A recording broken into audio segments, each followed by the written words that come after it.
everyone, Timothy Ferris here with a few words about intoxication. The word toxic is included in that term and indicates that not quite all, but most mind-altering substances, the things people take to get high, are one level or another poisons. Nicotine, a very effective stimulant to higher brain functions, highly addictive, highly popular, is a naturally occurring pesticide. Alcohol, the most widely used of pretty much all the intoxicants, can kill a person who's not done a lot of drinking. Fraternity pledges, many times in places, have died that way. It's one reason in my college fraternity I went out of my way to make sure that we did not ever employ alcohol in pledge hazing. Heroin and other effective painkillers can and do kill lots of people. But my point in this talk is not to warn about the dangers of drugs or to express other opinions. I'd like to make 3 points that might help in understanding the questions around intoxication. First, people, not everybody, not necessarily even most people, but a great many people, have been getting high for a very long time, longer than recorded history. People have been brewing beer, for instance, for something over 7,000 years. Now, this wasn't only about getting high. Prior to the rise of public health and sanitation, drinking water couldn't be trusted, so a lot of folks drank beer rather than water because the alcohol in the beer meant that the drink wasn't contaminated. History of psychedelics goes back a long way. I was once in Bogota, Colombia, working on a story, and there happened to be a demonstration there at the Capitol by some folks who are currently known by the, I think, unfortunate term of indigenous people, but they've been living in that part of South America for a long time. And they had come up to protest about the government's patrolling the national border to prevent drugs from coming in. These indigenous peoples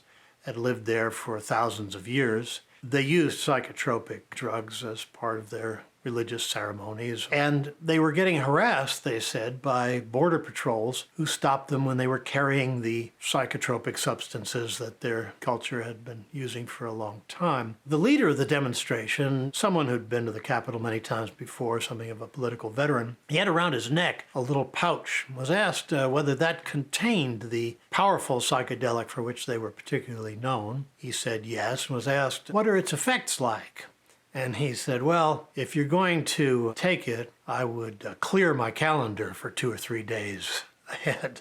Which leads to my second point. While drugs have been part of human society back to prehistoric times, many of the scientific studies of drug use that have been conducted in my lifetime have centered really on the drug users that were available to study in societies in which these drugs were illegal, namely those who had crashed and burned. People had had such bad experiences that they had turned up in emergency rooms or seeking help elsewhere. This created the impression that drug use was some sort of hideous nightmare. A good deal of writing about drugs in the 60s, 70s, 80s, and so forth reflected this view that it was something awful like being injured in a car crash. But that was largely a result of the fact that most of the drug users that researchers could legally contact were folks that had had bad experiences with particular drugs. Here in the United States, we've had 2 major national experiments with prohibition. Both have been hideous failures. The first was called Prohibition and consisted of a constitutional amendment making it illegal to sell alcohol anywhere in the United States. It was enacted in 1920, repealed in 1933.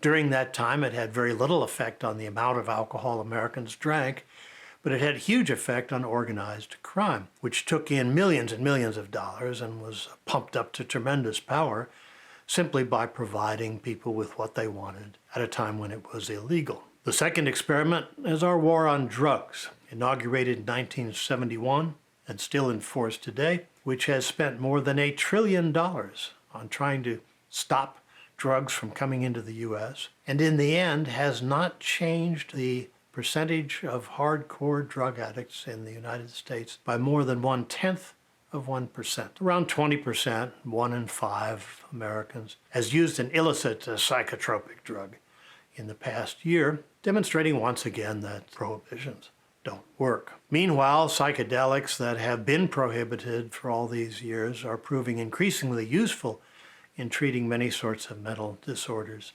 such as bipolar disease. So understanding drug use requires, I think, that we look at the actual picture rather than the worst outcomes. Stop studying it as if we were to try to study aviation by looking only at plane crashes. To be open to the positive effects and potentials of a number of these substances. So in the end, we find first that humans have been using intoxicants for thousands of years.